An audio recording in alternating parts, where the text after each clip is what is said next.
ലോകത്തെ ആദ്യത്തെ coffee house തുടങ്ങിയത് കോൺസ്റ്റന്റൈൻ നേപ്പാളിലാണെന്നാണ് ചരിത്രം. 1475 ഇന്നത്തെ ഇസ്താംബുൾ, തുർക്കിയിൽ. അവിടെ നിന്നും കണക്ക് കൂട്ടിയാൽ കോഫി ഹൗസിനിപ്പോൾ 550 വയസ്സായി. എത്യോപ്യയിലാണ് കാപ്പിയുടെ ജനനം. AD 800 കാലത്ത് കൽദി എന്നൊരു ആട്ടിടയനാണത്രേ ആ കണ്ടുപിടുത്തം നടത്തിയത്.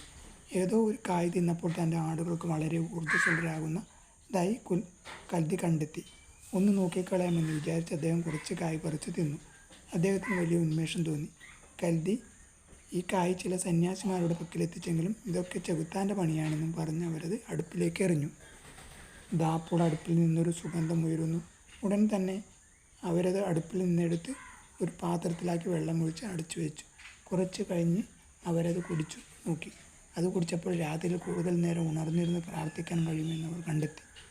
എന്നാൽ യമൻകാരുടെ കാപ്പി കഥ അവിടെ നിന്നുള്ള ഒരു സന്യാസി എത്യോപ്യയിൽ പോയതിലാണ് തുടക്കം.